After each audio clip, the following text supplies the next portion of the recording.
Merci de prendre le rendez-vous de l'actualité sur Eden TV. Mesdames et messieurs, bonjour et bienvenue dans ce journal. Au sommaire, 48 heures pour la distribution des relevés de notes du baccalauréat session de juillet 2023. À compter de ce jour, elle se déroule au lycée Koulibaly et au CEG Bégamin de Cotonou. Célébration de la journée des artisans ce week-end. Dans ce journal, vous suivrez les temps forts de cette commémoration avec Arthur Windo. Et puis, au-delà de nos frontières, Human Rights Watch dénonce de nouvelles atrocités commises par des soldats et des hommes de Wagner au Mali.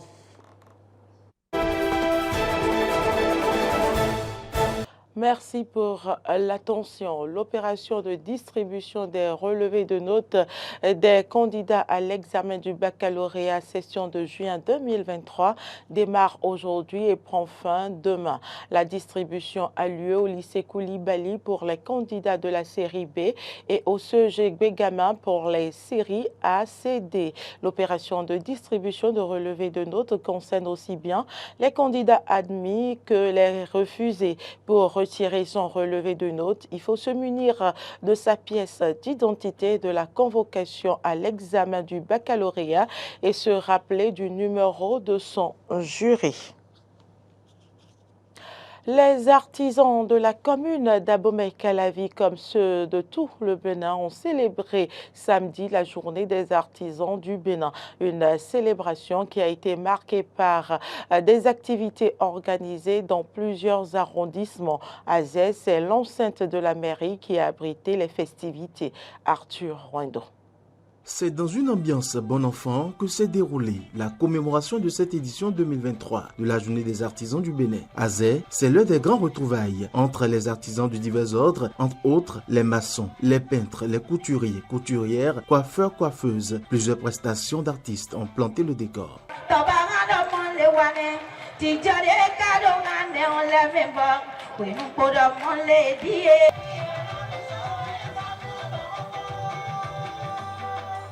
Le président du comité d'organisation n'a pas manqué de montrer toute sa satisfaction. La fête est très belle et nous sommes très contents. Ça n'est pas mal, c'est bien passé. Et nous remercions notre président collectif, M. Agbakou Jean, avec notre maire, M. Amadé Moussa, pour que l'année prochaine, nous voulons évolution plus que ça là.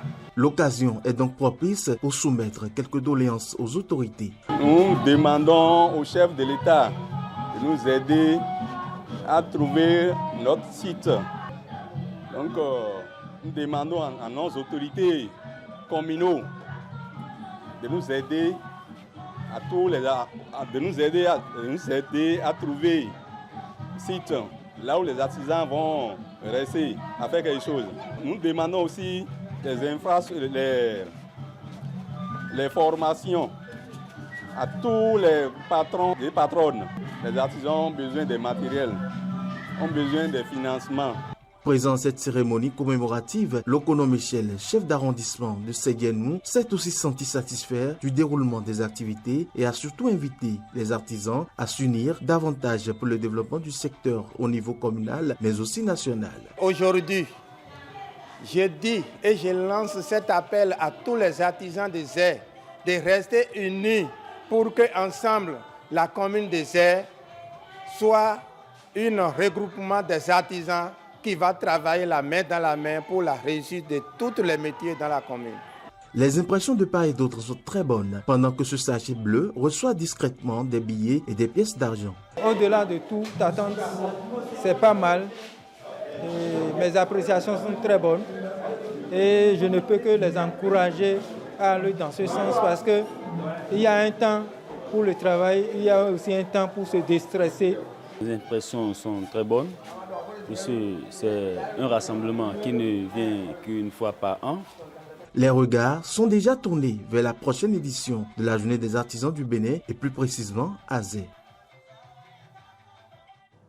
150 étudiants du Centre de formation des métiers de mode et de conception de tenues Elisabeth Coutu à Akassato ont reçu leur parchemin. Plusieurs activités ont meublé cette cérémonie de remise de diplôme. Ils sont 150 à recevoir leur diplôme de fin de formation en stylisme et couture, ceci après 3 ans de formation à Elisabeth Couture. C'est un jour inoubliable pour eux et très sacré, dira le promoteur d'Elisabeth Couture. Nous sommes dans le mois de la mode et ce jour est constitué comme un jour sacré au niveau des artisans.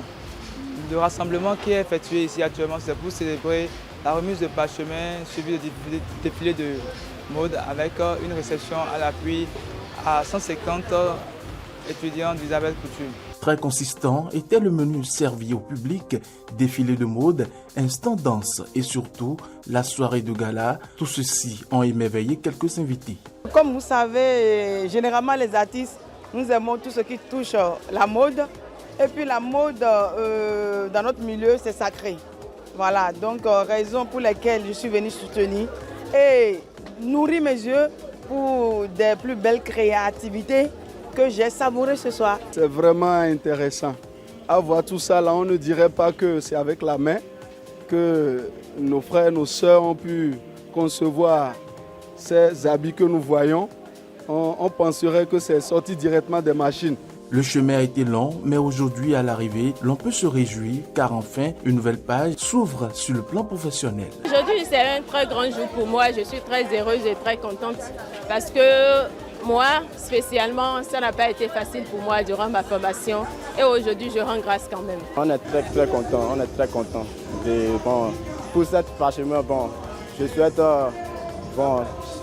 d'avoir un peu plus d'argent pour faire comme mon patron. Je suis très heureuse aujourd'hui parce que avant tout, je vais d'abord remercier à Dieu parce que c'est par sa grâce que je suis en vie et je suis debout aujourd'hui en tenant mon diplôme en main. Je lui remercie infiniment. Le patron d'Elisabeth Couture est un homme reconnaissant. Il l'a démontré au cours de cette soirée, notamment en faisant un clin d'œil à tous ceux qui ont contribué d'une manière ou d'une autre à la réussite de l'événement. Je ne peux que remercier toute l'assistance et être content de m'avoir soutenu, tant financièrement, matériellement que physiquement. Le Seigneur leur rendra au centuple. À Elisabeth Couture, l'on ne sait pas que tenir le ciseau et monter sur la machine à coudre, mais on sait bien faire d'autres choses.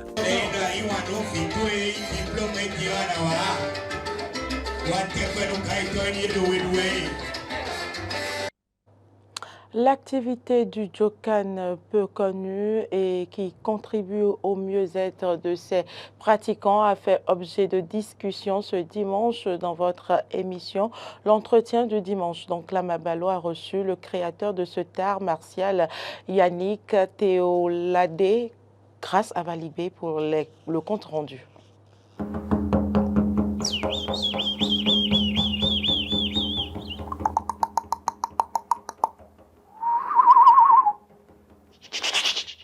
Des sonorités qui ne nécessitent que pour la plupart des méthodes naturelles. C'est le Djokan. Et lorsque j'ai créé le Djokan, ça n'a pas été simple. Mais j'ai cru à ce rêve-là. Et j'ai envie de dire aux spectateurs, aux téléspectateurs... C'était quoi le rêve? Ce rêve, c'était, oui, à travers le Djokan, de porter notre culture. Oui, d'accord. Et souvent, je rencontre ça. On a beaucoup de personnes qui ont une estime de soi très bas. Ouais. Et je voudrais simplement dire, si vous avez un rêve, mais quelque chose de la poignant, battez-vous pour ça. Ne lâchez rien.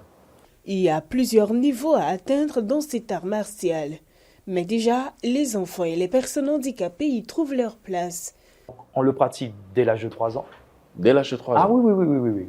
Ah ben oui, quand je vois ici les danses traditionnelles, rituelles, on n'apprend même pas à l'enfant. L'enfant oui, absolument, ces danses-là, oui, bien sûr. Ça fait partie de ses gènes, de son quotidien. Les enfants des villages lacustres, on ne leur apprend pas à nager. On est d'accord. Déjà très petits.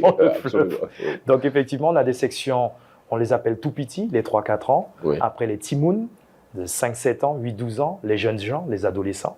Nous avons les mounions, les adultes. Nous avons les seniors. Okay. Ah oui, il faut savoir que j'ai des élèves de 80-85 ans qui font du Djokan. Ma particularité aussi, c'est que je suis thérapeute et je travaille, ça fait 15 ans que je suis dans le milieu de l'handicap. Donc je travaille avec des déficients intellectuels et moteurs et j'ai créé le Handi Djokan. Donc vraiment pour ces personnes-là. Pour les personnes handicapées. Exactement. et dans le milieu carcéral. Donc j'ai créé une section aussi en prison. Et vous allez en prison pour, Voilà, tous les jeux, par exemple tous les jeudis pendant 2 heures, j'ai créé une section à la demande des détenus. Okay. Et avec l'autorisation de la direction. Cet art martial amazonien tire ses origines des pratiques guerrières, des danses traditionnelles, des us et coutumes des peuples amérindiens, des créoles de la Guyane. Et c'est la synthèse des savoirs guerriers amérindiens et créoles.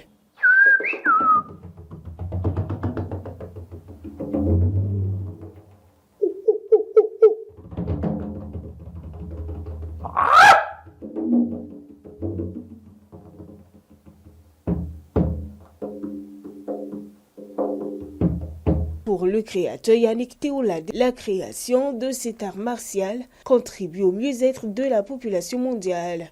Un grain de riz comme ça, c'est insignifiant, mais si chacun fait sa part, après on peut manger une assiette de riz et tout le monde peut manger autour de la table. Voilà. Donc je fais ma part. À travers cette association, on promeut, on développe, on forme des jeunes, mais aussi des cadres.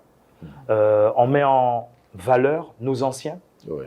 Donc ça a été ça ma démarche pendant ces 20 ans de ma vie, d'aller voir les anciens, de retourner même dans la forêt, aller vivre avec eux pour comprendre leur héritage, savoir-faire. Le Djokan s'intéresse aux techniques de relaxation respiratoire, de visualisation, de méditation, de massage, de développement de ses capacités sensorielles, du travail sur les éléments naturels et sur les énergies. Actualité en dehors du Bénin, 10 jours après avoir publié un rapport sur les violences commises par les groupes djihadistes au Mali, l'organisation de défense des droits humains Human Rights Watch dénonce cette fois de nouveaux cas d'exactions commises par l'armée malienne et par ses supplétifs russes. Human Rights Watch interpelle l'Union africaine et la CEDEAO. Human Rights Watch a recueilli les témoignages des villageois de Séguéla qui évoquent l'irruption de plusieurs dizaines de combattants blancs en uniforme militaire. À Sosobé, les soldats maliens seraient arrivés avec leurs supplétifs russes à bord d'hélicoptères à Ouinkoro, aussi un jour de marché. Les témoins racontent les tirs effectués sans distinction depuis les hélicoptères, le regroupement des hommes devant la mosquée d'un village, les destructions et les fouilles maison par maison, accompagnées de violences et de pillages, de vols d'argent ou bijoux. Selon Human Rights Watch, les opérations menées en février et mars dernier dans ces villages des régions de Mopti et de Ségou, dans le centre du Mali, ne représentent qu'une fraction des abus perpétrés par l'armée malienne et ses supplétifs russes. L'ONG interpelle l'Union africaine et la CEDEAO, leur demandant d'accroître la pression sur les autorités maliennes pour qu'elles mettent fin aux graves abus commis par les forces armées maliennes et les présumés combattants affiliés au groupe Wagner. En réaction à ce rapport de Human Rights Watch, le gouvernement malien de transition dénonce une enquête à charge visant à accabler l'armée malienne, dément le ciblage de l'ethnie Peul et juge que la méthodologie manque de fiabilité. Bamako précise que durant la période concernée, le gouvernement du Mali n'a pas eu connaissance de cas de violation des droits de l'homme par les FAMA, mais que, suite aux allégations contenues dans ce rapport, une enquête pour crimes de guerre et crimes contre l'humanité sera ouverte par la justice malienne.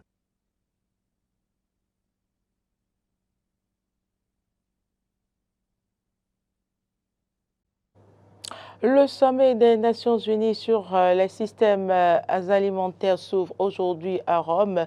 L'enjeu de ces assises est comment assurer la sécurité alimentaire tout en préservant la planète. Le sommet qui s'ouvre à Rome aujourd'hui doit permettre de faire un inventaire des initiatives durables qui ont émergé depuis la dernière édition en 2021 afin de les mettre à disposition de tous les acteurs du secteur alimentaire. Tous les acteurs qui interviennent entre le moment où un aliment est produit et celui où il arrive dans notre assiette se réunissent à Rome. Aujourd'hui, jusqu'à mercredi, l'objectif est d'échanger les bonnes pratiques pour produire et consommer de manière durable. Par exemple, Corina Akes, directrice du département à l'Organisation pour l'agriculture et l'alimentation des Nations Unies, est convaincue que le secteur de l'alimentation peut apporter des solutions aux grands défis du XXIe siècle. Elle reconnaît qu'il doit d'abord se transformer en profondeur. Selon elle, on pourrait transformer le système alimentaire, mais actuellement, ce dernier est affaibli et il n'a pas de potentiel d'apporter des solutions. Ce sommet intervient alors que la faim progresse inexorablement dans le monde et en particulier dans les zones de conflit comme au Soudan, où depuis 3 mois, 2 généraux s'affrontent dans une guerre sanglante. 3 millions de personnes ont été déplacées et 260 000 d'entre elles ont trouvé refuge au Tchad, où les humanitaires tentent de leur venir en aide. C'est tout pour cette édition. Merci pour l'attention. À très bientôt.